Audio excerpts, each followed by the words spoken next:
በህይወት እያንዳንዱን ዘርፍ በሰላም በጥሪ በእምነትህና ከእግዚአብሔር ጋር ባለ ግንኙነት ጭምር ተጽዕኖ የሚያሳድር አንድ ውሳኔ አለ። እሱ የገንዘብ ውሳኔ አይደለም፣ የሙያ ምርጫም አይደለም። እሱ ለማግባት የምትመርጠው ሰው ነው። እናም ዛሬ ብዙ ሰዎች በጣም ዘግይተው የሚረዱትን አንድ ነገር ላሳይ ይፈልጋሉ። አንተን ማግባት የሚፈልግ እያንዳንዱ ሰው ከእግዚአብሔር የተላከ አይደለም። በውስጥ ስሜት እንዲፈጠር ያደረገ እያንዳንዱ ሰው ትክክለኛው ሰው ነው ማለት አይደለም። ምልክቶች አሉ፣ ተደጋጋሚ ባህሪያት አሉ። ቃል ኪዳን ከመግባት በፊት ይህ ሰው ለአንተ ትክክለኛ እንዳልሆነ የሚነግሩ ግልጽ ማስጠንቀቂያዎች በእግዚአብሔር ቃል ውስጥ አሉ። ዛሬ ሙሉ በሙሉ እንድትቆም እንድትጸልይና ድጋሚ እንድታስብ ሊያደርጉ ስለሚገቡ 7 ነገሮች እንነጋገራለን። ምክንያቱም የተሳሳተ ትዳር ልብህን ብቻ አይደለም የሚሰብረው፣ ዓላማህን ሊያዘገይ፣ ሰላምህን ሊያደፈርስና እግዚአብሔር ላንተ ያዘጋጀውን ዕጣ ፈንታ ሊቀይር ይችላል። መጽሐፍ ቅዱስ ጋብቻን በቀላሉ አይመለከተውም። እግዚአብሔር የፈጠረው በእቅድና በዓላማ ነው። በምሳሌ 18 ቁጥር 28 ላይ እንዲህ ይላል፣ ሚስት ያገኘ በረከትን አገኘ፣ ከእግዚአብሔርም ሞገስን ይቀበላል። ነገር ግን ራሱን እንደ የሕይወት አጋር አድርጎ የሚያቀርብ እያንዳንዱ ሰው በእውነት መልካም ነገር ነው ማለት አይደለም።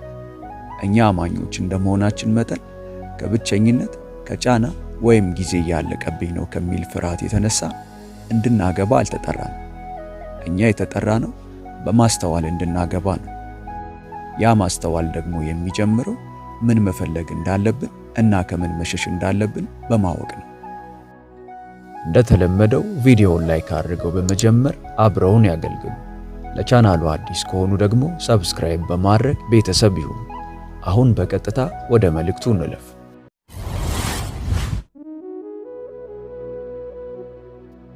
አንደኛ፣ በህይወቱ የእግዚአብሔርን ስልጣን የማያከብርን ሰው በፍጹም አታግቡ። ይህ ከሁሉ ይበልጥ አስፈላጊው ምልክት ነው። ስሜት ውስጥ በሚገባበት ጊዜ ደግሞ አብዛኞቹ ሰዎች ችላ የሚሉት ዋነኛው ነገር ነው።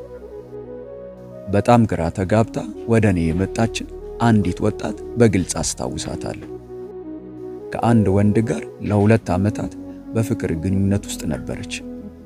እሱ ማራኪ፣ ቸርና ከላይ ሲታይ በሁሉም ነገር ፍጹም ይመስል ነበር። ነገር ግን አብረው ቤተ ክርስቲያን ስለመሄድ ባነሳሽ ቁጥር ሁል ጊዜ ምክንያት ይደረድር ነበር። ስለ እምነቷ ባወራሽ ቁጥር በትህትና ፈገግ ይል ነበር። ነገር ግን ወሬውን ይቀይረዋል። ከእግዚአብሔር ጋር ስላለው ግንኙነት በጠየቀችው ቁጥር እኔ በእግዚአብሔር የማምነው በራሴ መንገድ ነው ይላት ነበር። ይህ ማስጠንቀቂያ እንጂ ድክመት አይደለም። አዎ ማስጠንቀቂያ ነው። ሁለተኛ ቆሮንቶስ ምዕራፍ 6 ቁጥር 14 በጣም ግልጽ ነው። ከማያምኑ ጋር በማይመች አካሄድ አትጠመዱ። ጽድቅ ከአመጽ ጋር ምን ተካፋይነት አለውና? ብርሃንም ከጨለማ ጋር ምን ኅብረት አለው? ቀንበር እንስሳትን ወደ አንድ አቅጣጫ ለመምራት የሚያገለግል መሳሪያ ነው። አንተ ወደ እግዚአብሔር እየተጓዝክ አጋርህ ደግሞ ከሱ እየራቀ ከሆነ ሙሉ የትዳር ዘመንህ በተቃራኒ አቅጣጫ በመሳብ ታሳልፋለህ። ውጥረቱ ሃይማኖታዊ ብቻ አይሆንም፣ ዕለታዊም ጭምር እንጂ። ልጆቻችሁን በምታሳድጉበት መንገድ፣ ውሳኔ በሚያስተላልፉበት፣ ችግሮችን በሚፈቱበትና የህይወትን ዓላማ በምትተረጉሙበት መንገድ ላይ ሁሉ ይንጸባረቃል። እግዚአብሔርን እንደ አማራጭ ከሚመለከት ሰው ጋር በፍጹም አትጋቡ። ምክንያቱም እግዚአብሔር መሰረቱ ካልሆነ በላዩ ላይ የሚገነባው ነገር ውሎ አድሮ መናወጡ አይቀርም። ሁለተኛ፣ ለገዛ ድርጊቱ በፍጹም ኃላፊነትን የማይወስድን ሰው በፍጹም አታግቡ። ይህ ባህሪ በቀላሉ የማይታወቅ ቢሆንም ስለ አንድ ሰው ማንነት ሁሉንም ነገር ፍንትዋ አድርጎ ያሳያል። አንድ ሰው ቢሳሳት በሚሰጠው ምላሽ ላይ ትልቅ ትኩረት ስጥ። ስህተቱን ያምናል? ከልብ ይቅርታ ይጠይቃል? ወይስ ሁል ጊዜ ችግሩ የሌላ ሰው ጥፋት ለማድረግ መንገድ ይፈልጋል? ሁኔታው ምንም ይሁን ምን በፍጹም እውነተኛ ኃላፊነት የማይወስዱ ሰዎች አሉ። ሁል ጊዜም ያስቆጣቸው ወይም የቀሰቀሳቸው ሌላኛው ሰው ነው።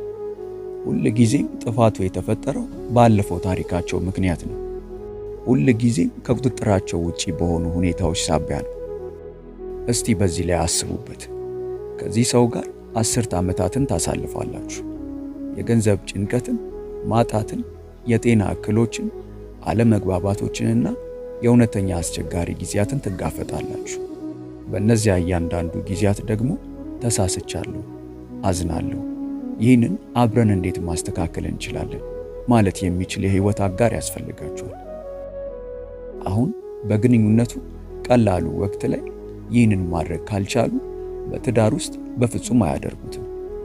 ምሳሌ 28 ቁጥር 13 እንዲህ ይላል፣ ኃጢአቱን የሚሰውር አይለማም፣ የሚናዘዝባትና የሚተዋት ግን ምሕረትን ያገኛል። ትህትና ድክመት አይደለም። እሱ የጤናማ ትዳር የጀርባ አጥንት ነው። ስህተቱን ማመን ለማይችል ሰው ሕይወትን አሳልፈ በፍጹም አትስጥ። እስካሁን በመልእክቱ እየተባረኩ ከሆነ እባኩን አንድ አፍታ ይውሰዱና ይህንን ያደርጉ። ቪዲዮውን ላይክ ያደርጉ። ቃሉን በቀጣይነት ተደራሽ እንድናደርግ ይጠቅመናልና። መልእክቱ ይቀጥላል።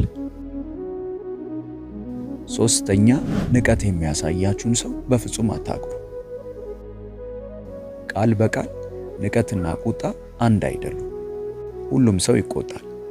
ነገር ግን ንቀት በጣም አደገኛ ነገር ነው። እሱም አንድ ሰው እወደዋለሁ የሚለውን ሰው በትዕቢት፣ በፌዝ ወይም በዝምታ በመጸየፍ ሲመለከት ነው። ስታወሩ በንቀት አይን ሲመለከቷችሁ ነው። በሌሎች ፊት የሚሰነዘሩ አሽሙር አስተያየቶች ናቸው። አንተ በጣም ስሜታዊ ነህ ወይም ነገሩን አጋነንከው በማለት ስሜትህን የማጣጣል ልማድ ነው። ህልምህን፣ እምነትህን ወይም ሐሳቦችን ማቃለል ነው። በጋብቻ ጉዳይ ላይ ቀዳሚው ዓለም አቀፍ ተመራማሪ ጆን ጎትማን ንቀትን ብቸኛውና ዋነኛው የፍቺ አመልካች አድርጎ ለይቶታል። ነገር ግን ማንኛውም ተመራማሪ ከመናገሩ ከረጅም ጊዜ በፊት መጽሐፍ ቅዱስ አስጠንቅቆናል። ኤፌሶን 5 ቁጥር 33 ባሎች ሚስቶቻቸውን እንዲወዱ ሚስቶችም ባሎቻቸውን እንዲያከብሩ ይነግረናል።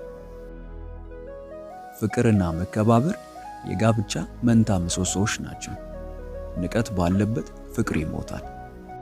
ልታገቡት የምታስቡት ሰው በኋላ ላይ ቀልድ እኮ ነው በሚላቸው አጋጣሚዎች እንኳን እናንተን አነስተኛ፣ ሞኝ ወይም ከንቱ እንደሆናችሁ እንዲሰማችሁ የሚያደርግ ከሆነ ያ ፍቅር አይደለም። እሱ ግንኙነት የመሰለ ቁስል ነው። ወደዚያ ቤት አትግባ፣ ቤትህም አታድርገው። አራተኛ፣ ማግለልን ወይም ብቸኝነትን እንደ መቆጣጠሪያ መሳሪያ የሚጠቀምን ሰው በፍጹም አታግቡ። ግንኙነቱ በከፍተኛ ፍቅር የሚጀምሩ ሰዎች አሉ። ሁል ጊዜ ከናንተ ጋር መሆን ይፈልጋሉ። በትኩረት ያጥለቀልቋቸዋል። ነገር ግን ቀስ በቀስ አንተ ሳታስተውለው ጓደኝነትህ መጥፋት ይጀምራል። ከቤተሰብህ ጋር ትራራቃለህ። ከነሱ በፊት የነበረ እያንዳንዱ የቅርብ ግንኙነት በሆነ መንገድ የክርክርና ግጭት ምንጭ ይሆናል። ከጊዜ በኋላ ደግሞ በሕይወትህ ውስጥ ያለ ብቸኛው ሰው እነሱ ብቻ እንደሆኑ ትረዳለህ። ለእናንተ በጣም ግልጽ መሆን እፈልጋለሁ። ሰዎችን ማግለል ፍቅር አይደለም፣ እሱ ቁጥጥር ነው። በትዳር ወይም በፍቅር ግንኙነት ውስጥ ቁጥጥር ማድረግ ደግሞ የግል የባህሪ ልዩነት አይደለም። እሱ የመንፈሳዊና የስነ ልቦና ጥቃት መገለጫ ነው። ምሳሌ 11 ቁጥር 14 እንዲህ ይላል፣ መልካም ምክር ከሌለ ዘንድ ሕዝብ ይወድቃል፣ በመካሮች ብዛት ግን ደህንነት ይሆናል። እግዚአብሔር የፈጠረ በማህበረሰብ ውስጥ እንድትኖር ነው። በሕይወትህ እውነትን የሚናገሩ ካንተ ጋር የሚጸልዩና አንተ ከውስጥ ሆነ የማታየውን ከውጭ ሆነው የሚያዩልህ ሰዎች እንዲኖሩ ነው። የሚወድሽ ሰው ግንኙነቶችሽን ያደንቃል እንጂ ስጋት አይሆንባቸውም። ወደ ጤናማ ማህበራዊ ሕይወት ያበረታታሻል እንጂ ወደ ማግለልና ብቸኝነት አይገፋሽም። አንድ ሰው ከገዛ ድምፁ ውጪ ከሌሎች ድምጾች ሁሉ ቀስ በቀስ እየለየሽ ከሆነ እሱ የሕይወት አጋር አይደለም። እሱ ምርኮኛ የሚያደርግሽ ነው። እግዚአብሔር ደግሞ ለወይኔ አልጠራሽም፣ እሱ የጠራሽ ወደ ቃል ኪዳን ነው። እነዚህ ምልክቶች ፍርሃት እንዲያድርባችሁ ለማድረግ የታሰቡ አይደሉም፣ እናንተን ለመጠበቅ እንጂ።